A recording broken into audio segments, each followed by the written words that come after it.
Welcome to the 2 Acre Homestead Podcast. I'm your host, Lisa.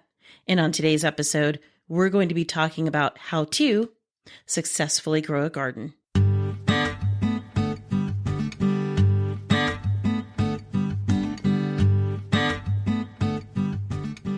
Welcome to the 2 Acre Homestead. Come along with us on our journey from a small suburban homestead lifestyle to our new lifestyle, homesteading in the rural countryside of southern Arizona. We'll share with you our tips, tricks, successes, and failures from both our past suburban lifestyle to our new rural lifestyle, all on the 2 Acre Homestead.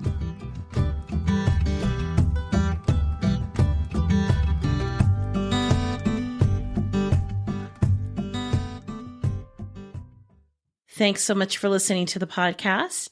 We're super happy to have you here listening today. So today we're going to be talking about how to successfully grow a garden. And as of the recording of this, spring has already started here on our calendars, and it's go time for many of us. We're getting the gardens ready. We're getting reacquainted with our gardens. And, just dusting off all of everything from winter and starting to get our seeds going inside, if you grow inside, or planting directly in the garden, if that is what you so choose. But needless to say, for those of us that are gardeners, we are starting our gardening season, and it's an exciting gardening season here for 2023, filled with lots of hope, lots of inspiration, and we always start off with lots of willpower. So hopefully this will be your year. I'm hoping it's my year as well. We're hoping to have a successful garden. Well, I have had successful gardens in the past, so I do want to share some of my tips and tricks with you guys. Now, before I start this episode, I do want to say we are on YouTube. So if you want to catch tips number 1 through 4, go ahead and head on over to our YouTube channel. Our YouTube channel is the same as it is here, the 2 Acre Homestead. And I just uploaded a video talking about growing a successful garden, same title as it is here, but I shared tips 1 through 4 over there on our YouTube channel.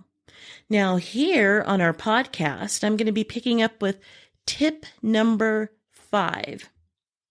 I hope you guys are ready for this because I've got a lot of information here to unpack. So if you need to go grab a pen and paper, go ahead, hit that pause button, grab a pen and paper because there's a lot of information that I'm going to be throwing you guys' way. So tip number 5 in growing a successful garden is watering. Water is key. Obviously, if you don't have any water, you're not going to be able to grow your plants successfully. But watering is more than just going out with your garden hose and spritzing a little bit of water on your plants and walking away and hoping and wishing that they grow to be big, beautiful plants that feed you and your family. It does not work that way. There are a few things that you need to know about watering plants. First off, you need to know the origin of your plants. Now, I say that because that's really important. Knowing the origin of your plants, where they found those plants growing originally, because that will tell you a lot about what that plant needs. Let me give you an example. For example, a rosemary bush. If you want to grow rosemary in your garden, let's say you're doing an herb garden and you're growing rosemary. Rosemary actually comes from the Mediterranean, where it's hot, dry, arid, doesn't get a lot of rain, and has sandy soil. So let's say you live in a place that is cool, damp, and has clay soil, and you're continuing to water your rosemary plant, and you've planted it in ground. Guess what?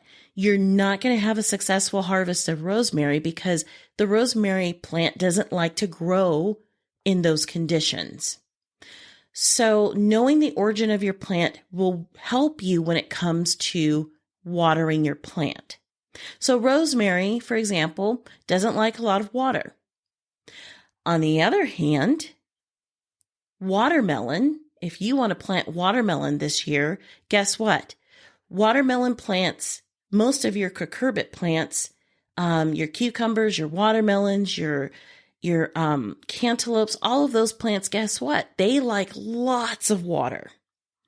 So those particular plants, you're going to always want to water them just a little bit more. Give them extra amounts of water because they are going to turn that into fruit that is very heavy with water. So that particular plant is going to want water. So just knowing the origin of where your plants come from, knowing the type of plant that you're growing, what it wants and what it doesn't want is an investment in your garden and in your time. Because let's face it, if you're overwatering a plant, let's say like rosemary that doesn't want all of that water, well, guess what? You're going to kill it. And then you've just wasted your time and your money and water. So knowing how to water your plants, knowing what plant wants what amount of water is really key. The other thing is knowing when to water. Now, I happen to live here in the desert southwest of Arizona, so I live in a dry climate. For the majority of the year, it's very dry here. So the only time that we get high amounts of humidity is during what we call our monsoon season, which usually starts from June and lasts to the end of August. So pretty much our entire summer is extremely humid. And when I say extremely humid, I'm talking about maybe 55% humidity to about 80% humidity on any given day. Somewhere's in there, that's where the humidity is going to be during our monsoon season. What I have found growing here in the desert Southwest is watering in the morning is the best time for my plants. And there's a couple of reasons why. The first reason is the plants are, not that the plants go to sleep, but they seem to take up water better the earlier you can get out there in the morning, as opposed to watering in the evening. The other thing is I like to water in the morning because if my plants get any water on the leaves, or if I'm having any issue like that, it'll burn off before the heat of the day. Especially when you're dealing with fruiting plants such as peppers. Yes, botanically speaking, a pepper or a chili, those are actually fruits. I hate to tell you that, but botanically speaking, they are. And when they get water on them, that can burn them. The mixture of the water mixed with the sun will burn the fruit or the peppers, and it'll create a black spot on your peppers. So I prefer to water those in the morning. That way, it has a chance to dry off before any burning or scorching can happen. The other reason why I like to water in the morning is I do use a hose, and using a hose means that hose might be exposed to the sun. And typical of me, I tend to forget about the fact that when you first turn on the water hose in summer and that water hose has been exposed to the sunlight, guess what? It's going to be hot. The water coming out is really going to be hot. And if you're putting that right on your plants, well, you can burn your plants. Ask me how I know, because I've lived it. I've done it several times. So I just prefer watering earlier in the morning. It just seems like it's better for the plants, and it's just better all the way around. Now, while we're on the subject of using a hose, let's talk about how to water. I prefer, myself personally, I prefer watering by hand. And there is certainly nothing wrong with doing that. Now, my preference is to use a hose, a water hose. I water by hand, and that's because I like to look at that. It gives me that chance to look at my plants while I'm watering them. It gives me that chance to be out there in my garden. I'm looking at my garden. I'm looking at my plants. I'm assessing each garden bed, each plant as to what it needs, what it doesn't need. Is it, is there a lot of weed pressure? Am I getting a lot of pest? It just gives me that opportunity to water my plants and put some eyeballs on my garden. So I feel like I'm taking care of two birds with one stone when I hand water.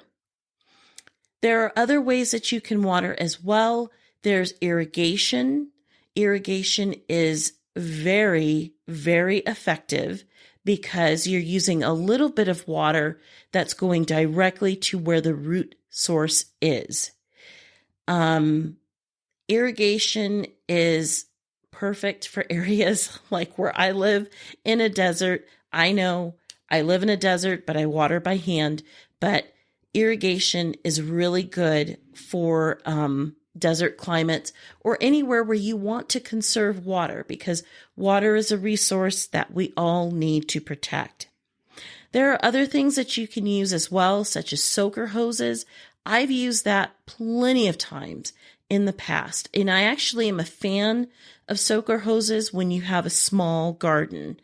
When I was gardening back in Phoenix and I just had a very, very townhouse size backyard, I used a soaker hose and it was just perfect for watering my gardens there. And my garden survived with a soaker hose in 117-degree weather in Phoenix, Arizona. So, soaker hoses are effective. The only downside that I would say to soaker hoses is when you're in extreme weather like that, whether it be extreme cold or extreme heat, you will have to replace them probably once a year because they're just sitting out there on top of the dirt, exposed to the elements, and the sun or cold will just eat it alive. So if you do choose to use a soaker hose, just know that is something that you probably will have to invest in annually. That is the downside to using soaker hoses.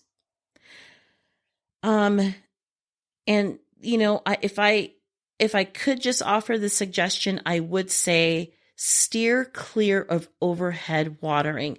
Overhead watering is, it can be very wasteful because what you wind up doing is watering everything, and you may not want everything growing. If you have a garden like mine, where I have several raised beds, I think I have like 15 raised beds, and then I have, long rows and short rows.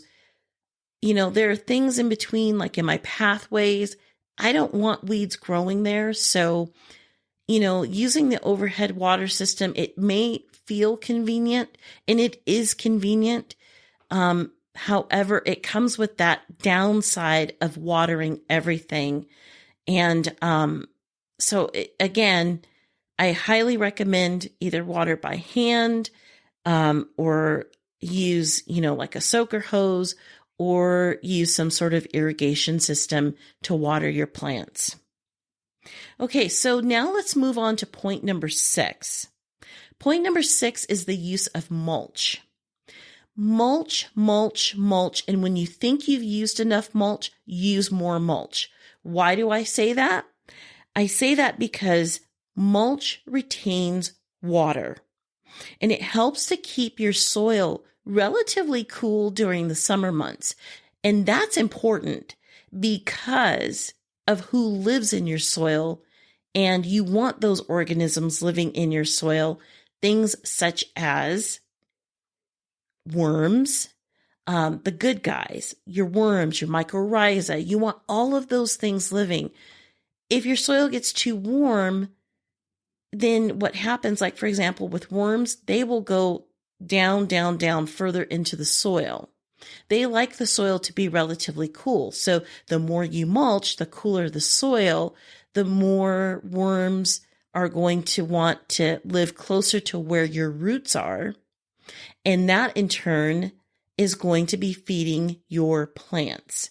So mulching is very, very important to the gardener. Now there's different types of mulch that you can use. There's sky's the limit, but I'm just going to name a few. I'm a huge fan of wood chips. I always have been. I always will be. Wood chips are just the best, in my opinion, when it comes to covering your soil. Stay with us. We'll be right back. Are you looking to build a homestead from the ground up?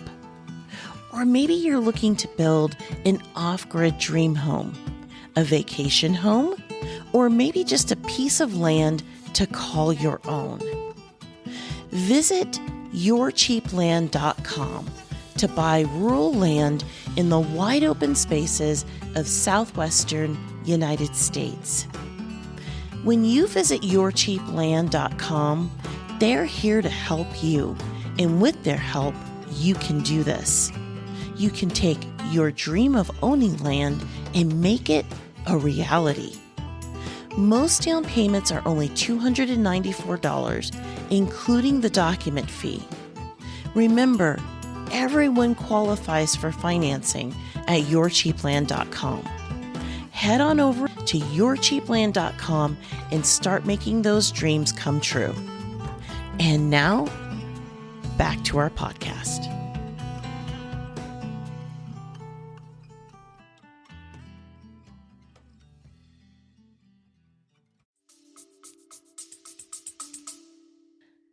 What I love about wood chips, and I'm seeing it this year in this particular garden, is the wood chips that I placed last year have now started to break down, and they've created this wonderful soil that is, it's just a beautiful crumbly soil. And that's really what you want as a gardener. And you get that with having good mulch. So I'm a huge fan of wood chips. Wood chips really keep the soil down, and they just add a lot of nutrients to your soil. How do you get a hold of wood chips? I actually contact my local arborist company. So there's a company out here that they do a lot of the taking down of trees, and they chop them. And I've called them, and I'm on a text message basis now with the head guy there. And when he's in our area, he'll just send me a text and say, "Hey, Lisa, I'm in your area. I'm just going to drop off some mulch." Great. Try to get in contact with your local companies like that. You can also, I've heard people also say that you can go to your dumps and source wood mulch from there as well. But just Google search, ask other people in your area how to get free mulch, because that's probably the best way to get it. So there's other types such as straw. I have a good friend of mine who used straw in her gardens, and she swears by them. She absolutely loves using straw as a mulch in her garden for the same reason that I love wood chips, because they break down. They keep the soil cool.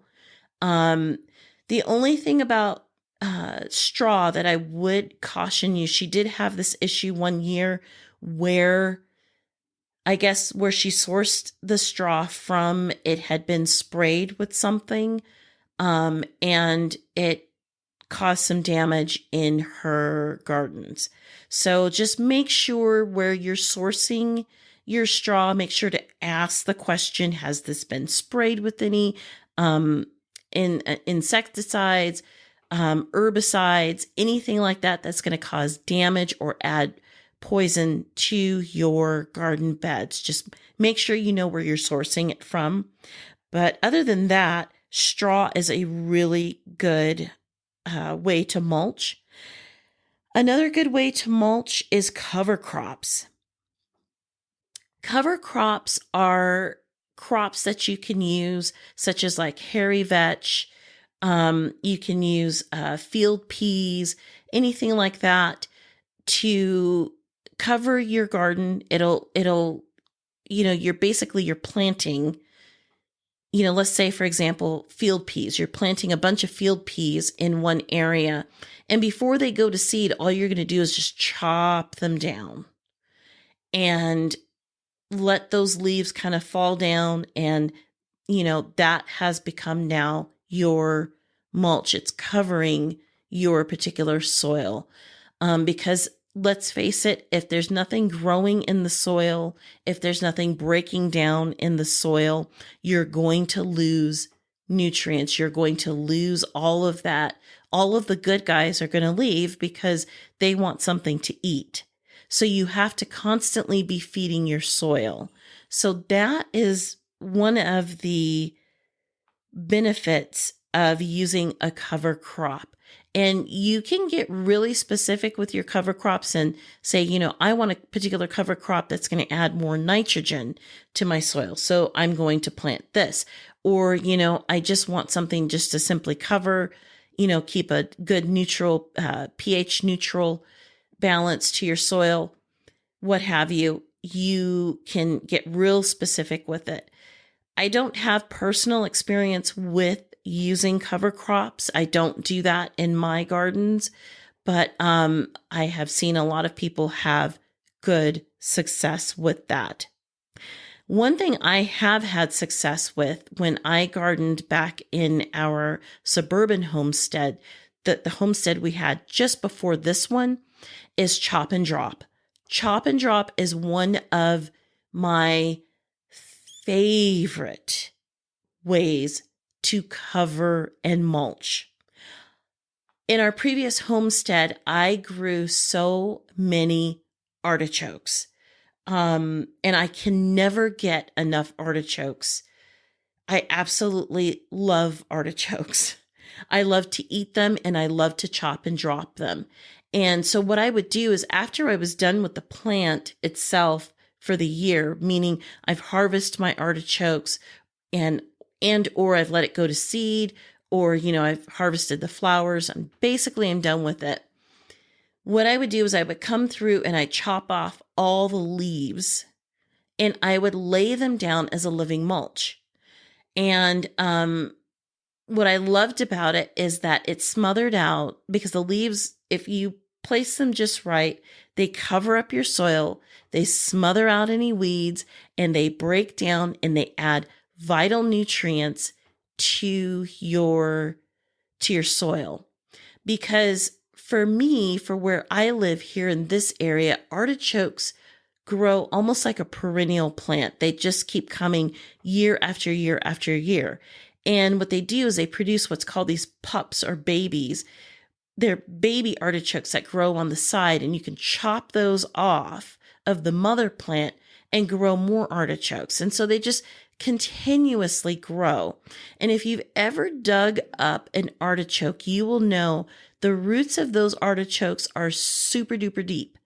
So the deeper the roots, the more nutrients it's pulling out. So by chopping and dropping, I just loved it because I was putting those deep nutrients back onto my soil. And every time I did that, every garden bed I did that, I always had really good produce coming out of that garden bed.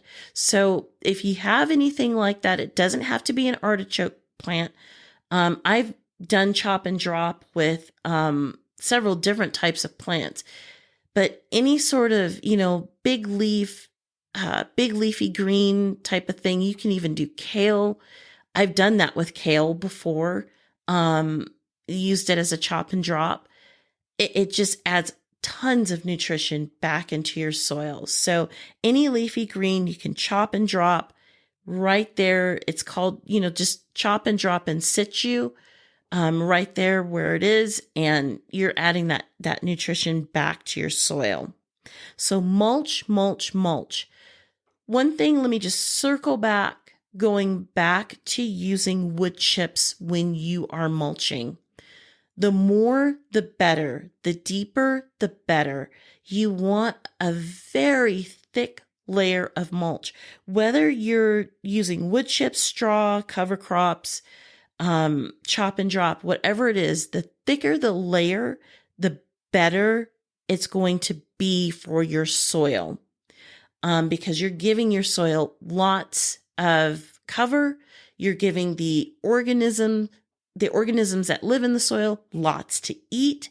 And that means good biodiversity in your soil. Okay, point number 8, pest control. Let's face it, garden pest, it's inevitable. It's going to happen no matter what you do, no matter how much you try, you're going to get garden pest. Whether it be some pest that's attacking your cucumbers or somebody that's eating your tomatoes, you're going to have garden pest. Now, when I talk about garden pests, I'm not talking about deer and rabbits and voles and moles. Let's separate those guys into a different category, and that's a conversation for a different day. When I'm talking garden pests, I'm talking about of the insect persuasion. Your garden pest insects. They are going to come. They're bound to be there. It's just a fact of life. So what are some things that you can do to have a successful garden despite having garden pest? First off, if you do the points that I'm recommending, you're going to have good, solid plants that are strong, they're healthy, and they can put up with some damage because that's what's going to come. So you want the healthiest, strongest plants that are going to be able to put up with damage. That is your first defense. The second defense is patience. I know patience is not something that, patience is hard. It's a virtue. We've all heard that expression. Patience is a virtue. And it is, because if you can be patient and let nature take care of herself, because think about it from this perspective. Out of all the insects that are in your garden, did you know that only 3% of those insects are actually harmful to your garden? Only 3%. So what that means is there's a small amount of insects that are going to do damage, but if you can be patient, nature will find the predators for those pests. For every pest, there's a predator. And if you're just patient, she'll take care of it. They'll go away. Pests or insects, they're lazy. Let's just call a spade a spade. They are lazy. They are going to go for what is, for lack of a better term, the low-hanging fruit. They're going to go for the plants that are weak and need probably to be taken out anyway. It's not common for them to attack plants that are very strong and vibrant. They will attack them, but they prefer to go for the weaker ones because the weaker ones are usually the ones that are going to give up without a fight. So they would prefer the path of least resistance. So again, if you can have some plants, your plants, let them be strong and ready to take on some damage. That is your best defense. Now, what if all of these things that I'm saying, it doesn't work and let's just say you've run out of patience, okay? And it's just not working. And unfortunately, you're like, you know what? I'm going to use an insecticide, and I'm going to use an organic one. Okay. If you're going to use an organic insecticide, unfortunately, even those ones, the natural pesticides, I said insecticide, didn't I? I meant pesticide. A natural pesticide, most of them are non-selective, meaning they will kill the beneficial insects along with the non-beneficial insects. So they kill all. So if you're going to use a pesticide, apply it later in the day or even at night when the good guys, your good pests, your good pollinators are likely going to be asleep. There are some pests that you can just simply dispatch on your own. For example, tomatoes. Most of us know the tomato hornworm, and basically it's not really, it's not the prettiest thing in the world if you ask me personally, but basically the tomato hornworm, you can look it up if you've never seen it before, but it will devastate your tomatoes and your peppers. Did you know that you can take a black light, go out there at night, shine a black light on your tomato plants and your pepper plants, and you will see the tomato hornworm because it will glow? Yeah, give it a try one of these times. Go out at night with a black light and just pluck those guys right off of your tomato plants. Done. You didn't even have to use an insecticide. I keep saying insecticide. You didn't have to use a pesticide. You didn't have to do anything. You're just simply by hand taking care of the problem.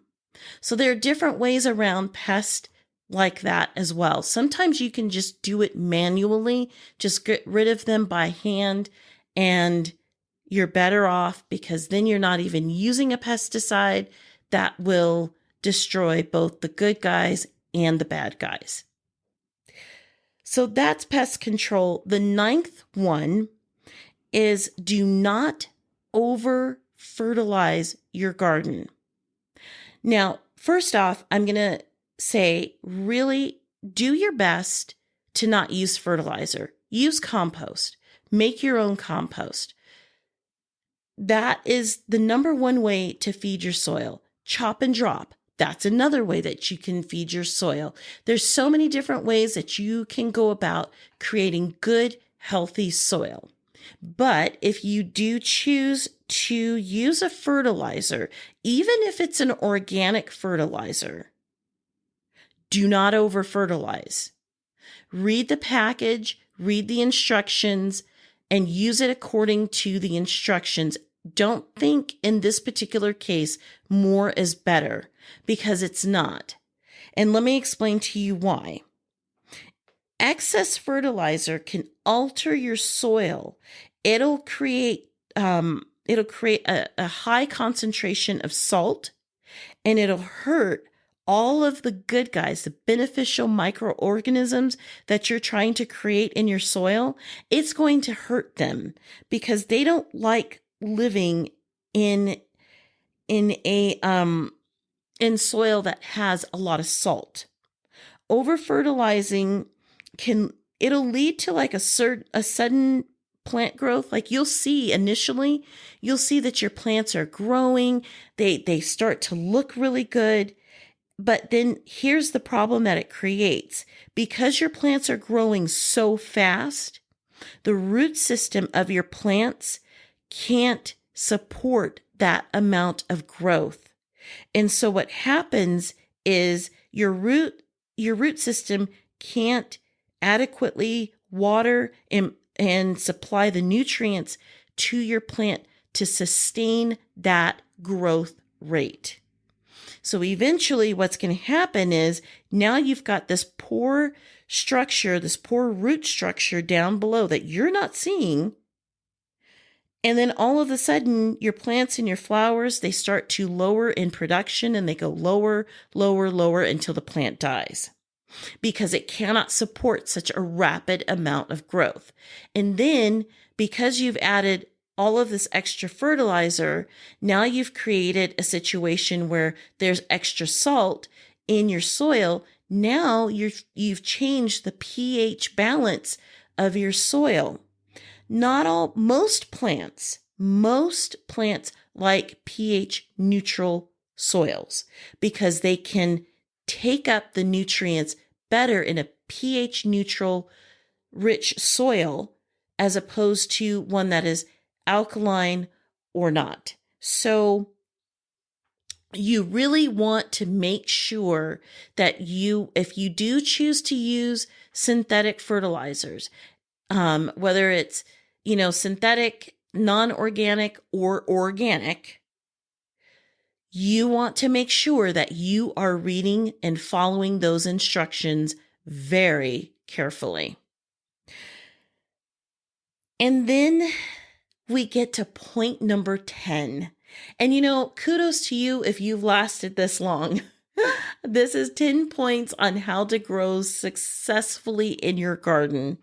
And point number 10 is one of my favorite points. Create an area in your garden, no matter the size of your garden. It doesn't matter how big your garden is. It doesn't matter how small your garden is. No matter the size of your garden, create an area for you to relax. Create an area for you to sit down. Look at some flowers that might be blowing in the wind. Take in a nice, cool summer drink and look at the work that you have done. Look at the beautiful garden that you have created and the produce that is coming out of your garden. Create a little nook just for that purpose, just for you to just sit down, sip on some lemonade or an ice cold glass of water or raw milk, whatever it is, and just enjoy your hard-earned work. Because let's face it, gardening, it is hard. But just because something's hard doesn't mean it's not worth it. So embrace the hard and embrace the results and enjoy your garden this gardening season for the year 2023. Super excited. It's go time. Let's go garden. Well, that's it for me here on this particular episode. It was a fun episode for me to do. Anytime I get to talk about gardening, I get super excited, and I hope you get excited listening too. And it's my hope that this gave you some inspiration and, just gives you a little bit of pep in your step to go out there, dust off your gardening shoes, your gardening boots, and get your tools in line and get out there and go gardening, because it's going to be an epic year. So that's it from me and all of us here on our homestead. From all of us to all of you, wherever you are in the world. Happy gardening and stay safe out there.